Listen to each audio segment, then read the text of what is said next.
Well, as you all know, I've had some pretty crappy things going on in my life recently.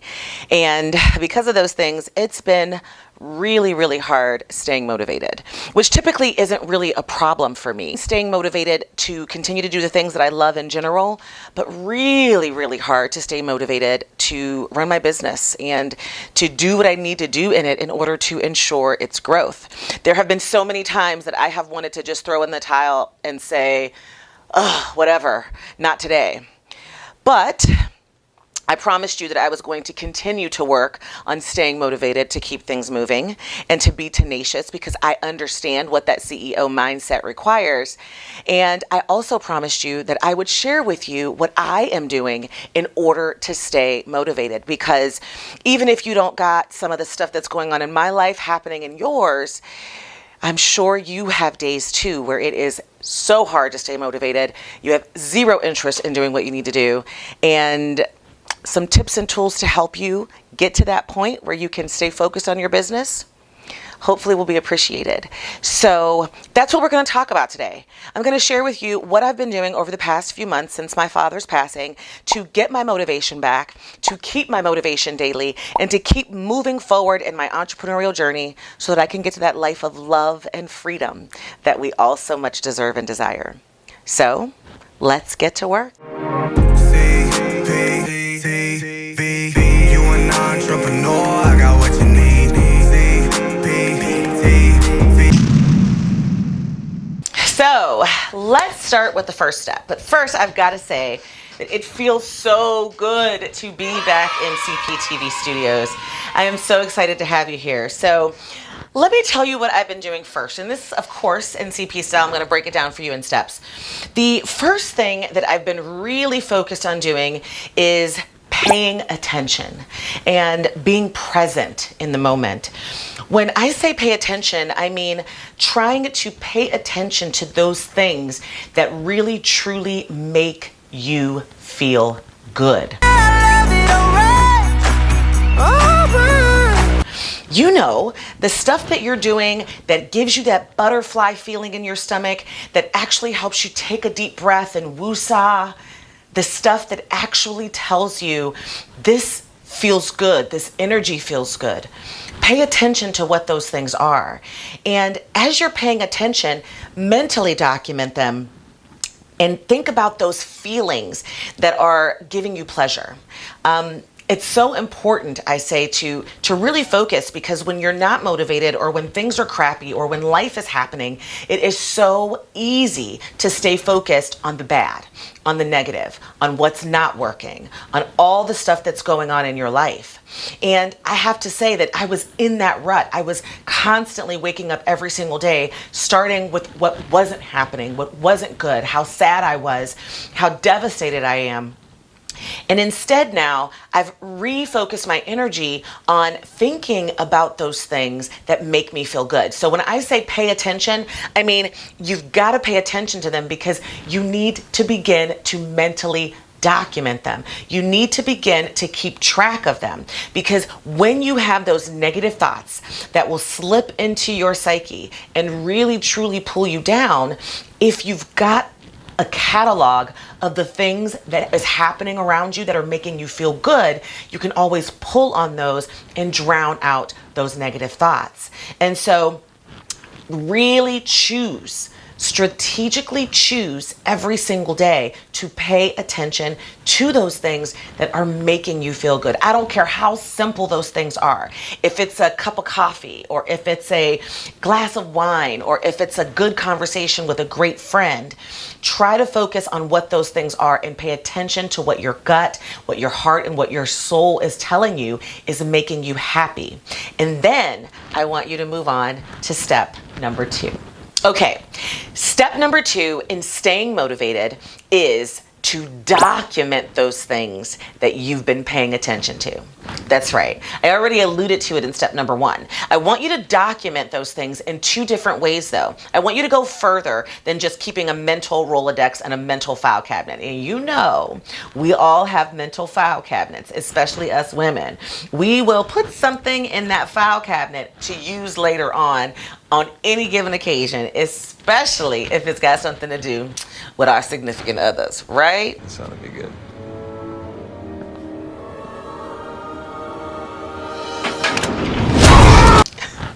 Right. So I want you to use that same power to document and file away those things that have been making you feel good, those things that you've been paying attention to. Now that is so critical in this step.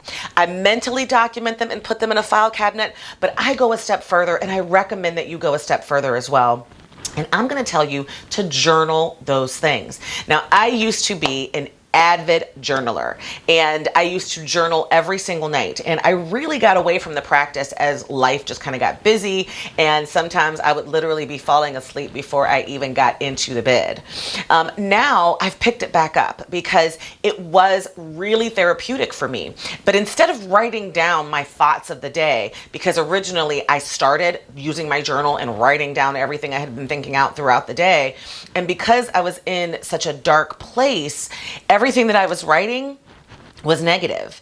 And what I was literally doing was putting them out into the universe in writing all of those negative things. And the more of those negative thoughts that I put down on paper and that I was continually thinking about, the more negative thoughts I attracted. That is the power of manifesting. That's the power of the law of attraction. Now, I'm not going to get all woo-woo on you because I'm not sure where your mindset is surrounding that, but I am a firm believer in the fact that we manifest exactly what happens to us in our lives with our thoughts and with our desires. And for me, I began to say, CP, don't just document the crap that's going on with you every day and what you're thinking about every day and journaling what's happening each day. I want you to start documenting those things that you have been keeping a mental file cabinet of things that are making you feel good. So I just grab my journal at night. It's a little different than grateful journal because I also kind of began incorporating those. But in my first week or so, I would just sit there and think to myself, what were some of the things that made me feel good today? What was I doing? Who was I with? What was I saying? What was happening? And I began to literally write them down, phrase by phrase, word by word, name by name. And that gave me the ability to take a deep breath and to reassess. And what I've been doing is at the end of documenting them, and sometimes it takes me 5 minutes because it may not have been a day that I had a whole lot of great feelings. And sometimes it's taken me as much as 30 minutes because it was an amazing day and I may have been just too busy to think about anything negative. And I recap it. I read through what I just documented, and more and more every single day, I can tell you that those items that I've been documenting that have been making me feel good have been growing. And now I'm up to almost a complete page, and I can look back at it and say at the end of the day, you know, CP, you had a really good day today. And all of these things are making you happy. So let's make sure that we move on to step number 3, because it's really been the cream of the crop. It has been the changing of the game. It has been the power play, that home run that I have needed in order to really stay motivated as an entrepreneur and really hit the ground running every single day when it comes to my business, regardless of what's been going on. So let's go into what that magic step is, because I think you're going to love it, and hopefully you can incorporate it and keep it moving in your journey to stay motivated as well. Finding value in what I'm saying. If you are feeling what I'm saying, if you have been there and understand that it is hard to stay motivated as an entrepreneur, I'm gonna ask you to go ahead and smash that like button for me. And I want you to put in the comments below, what are some of the things that you do in order to keep your motivation and to stay motivated as an entrepreneur every single day? I think that as a community, we can really share some of those ideas, because you may be doing something that I want to incorporate, just like I may may be doing things that you want to incorporate. And I want you to make sure that you put those down in the comments below, because I would love to get some ideas, and I think it's amazing to share. So don't forget to like this video.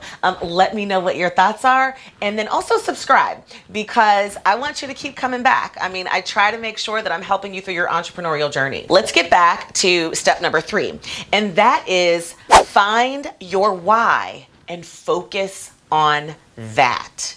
I told you it was a magic bullet, now didn't I? I told you it was big, big, big, now didn't I? Although it seems pretty self-explanatory, and it's something that I actually teach every single day. And so I was really disappointed in myself that I didn't stay focused on that particular thing, which is my why. And the reason why is because you guys know I've given you the 6 steps, the roadmap, all of those things to starting your business. And I'm going to go ahead and link to that video, or that series actually right here, walks you through all 6 steps. And you guys know that my very first step is to get your mind right? It's that mindset piece that you have to have in place before you embark upon your entrepreneurial journey. And we all know that if your mind ain't right, you cannot take care of business the way that you need to take care of business, right? So what do you do down there all day? TCB. Taking care of business. Right. So I have to say that I had gotten away from that mindset piece. I had gotten away from getting my mind right and keeping my mind right. And in that, you know that I teach that you have to figure out your why, because your why should really be the basis of your business mission.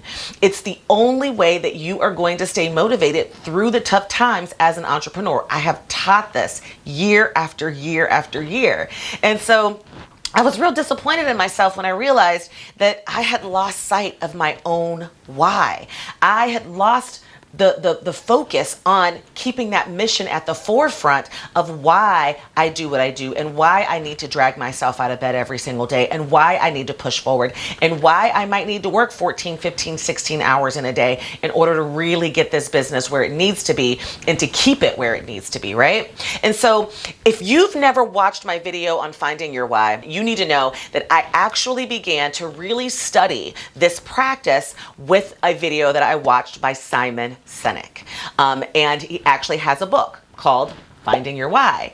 And it is one of my top 5 recommended books for entrepreneurs, for people in general, but definitely for entrepreneurs, because he not only teaches you how to focus on what that why is, but he also teaches you how to make sure that you're communicating that why to the community at large. Because of the way that people buy, it's an amazing marketing tool and mechanism, because you will ultimately then attract the people who feel the same way and believe the same things that you believe. And so if you've never gotten or taken a look at that book, please make sure that you grab it. I'll make sure that it's in the links below for you to take a look at, because it is an amazing book. But after I learned of Simon's speech from a TED Talk, that's really where I saw it the first time, I began to actually practice it and went through the process of finding and figuring out what my why truly was in order to frame my business mission around that why. And to really figure out what my purpose was, what I should be selling, what my business should be doing. I mean, it's absolutely critical in that decision-making process.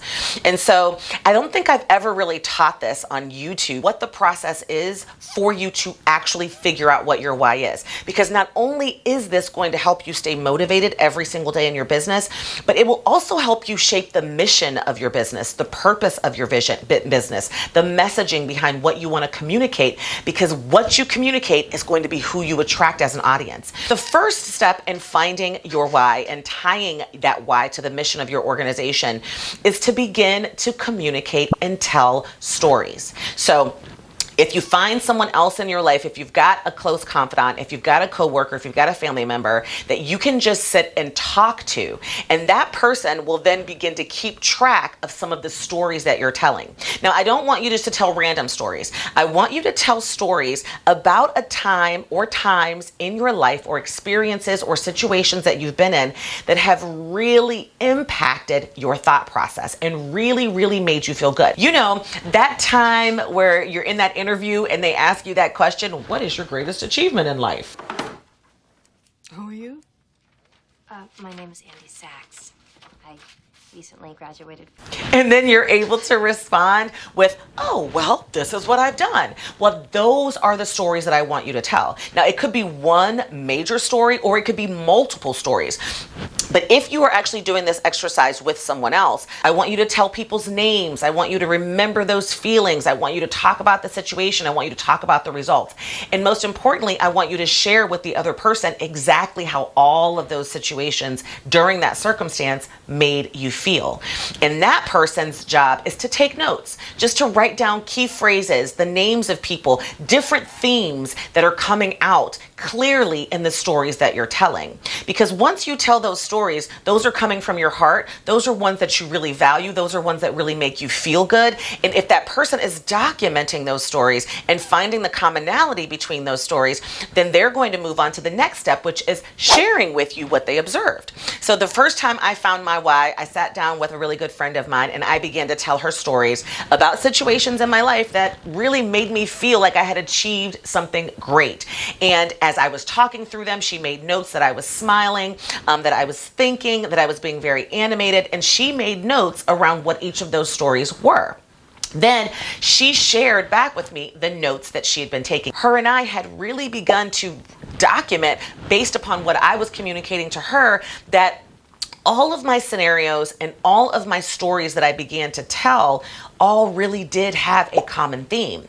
And once she began to communicate with me what I was saying and how I was feeling and the notes that she'd been taking, I realized, just like she realized, that my common theme was whenever I was doing things to actually help other people achieve their own level of success or achieve a particular goal, then I felt that I was doing something big. And it made me happy, it gave me purpose, and it was very fulfilling, no matter how dire the circumstances were, or no matter how crazy the situation or the story was. In the end, my happily ever after always included the other person leaving the scenario feeling like they had achieved a goal or achieved something great or gotten to the end of their tunnel, gotten to that light that they were looking for. And I helped them achieve that. And so that was when I was able to realize that my why, my true purpose, the thing that makes me feel the most focused and therefore should be the mission of my business, is my job. And I really truly feel my purpose to help you achieve that goal, which is then what my business is based around, what this channel is even based around, and what my content is based around. So that is my why. And in this step of number 3, staying motivated, I had to pull back out my why statement. Now, I do encourage you in the last step of finding your why to actually write down a sentence or a statement that defines your why. And the reason why I tell you to do that is because you need to keep that why in front of you at all times. You need to use that why as the mission of your business. You need to frame the services and the products that you offer around that why. Trust me, when you do that, you will go to work every single day, even if you're working another job, even if this is your side gig, committed to growing your organization and growing your business. When I'm feeling like I just want to walk out of this office and go home and get in the bed and do nothing, I look at that statement, because that why is keeping me motivated. It is re-energizing me. It is keeping me focused on moving forward, and it is erasing the sadness. It's erasing the overwhelm, and it's really been a game changer in this entire process of staying motivated. So immerse yourself in things that are helping you fulfill that why. So one of the things that helps me do that are my one-on-one coaching calls. I love to talk to people one-on-one and help them get to that next level, help them achieve that growth, help them achieve that goal. And so I opened up my calendar again for one-on-one coaching calls, because my goal is to immerse myself in activities that are helping me focus and fulfill that why. I also dove deep into creating more content and began to really focus on that, because teaching in a free way and providing free value is also helping me fulfill my why. So you see where I'm going with that? I want you to do the exact same thing. When you are at dire straits and you are trying to figure out a way to stay motivated, this last step is the most critical step. If you don't do any of these other steps, I want you to do this practice. And I'm going to make sure that you have a workbook to help you achieve that. Of course, I've never before given away this workbook because it is something that I usually use in my paid speaking engagements and trainings, but I'm going to go ahead and give you the Finding Your Why workbook for free. So in the links below, you will see your free gift link. Click on it, grab that workbook because it is going to be a game changer for you. And it actually walks you through all of those steps that I just went through in Finding Your Why. So there you have it. Those are some things that I've been incorporating over the last few weeks into my life in order to stay motivated. Staying motivated as an entrepreneur ain't an easy task, I know, but if you can walk away with these 3 steps, with these 3 tips, or at the very least, just finding your why, tying it to the mission of your organization, keeping it in front of you, and making sure that you are immersing yourself in products, services, and activities in your business that help you fulfill that why and that feed that for you, you will find the motivation that you need to get through whatever it is that's going on in your life. You got this, boo. You can do this. And it is your responsibility to keep your mind in the space of staying motivated. If you don't, you won't succeed. So I love you guys. I am so excited to be back. Don't forget to like this video. Don't forget to tell me in the comments below what you do to stay motivated. Don't forget to grab that Finding Your Why workbook. And until next time, my loves, I will see you next Tuesday. Bye-bye. Mwah!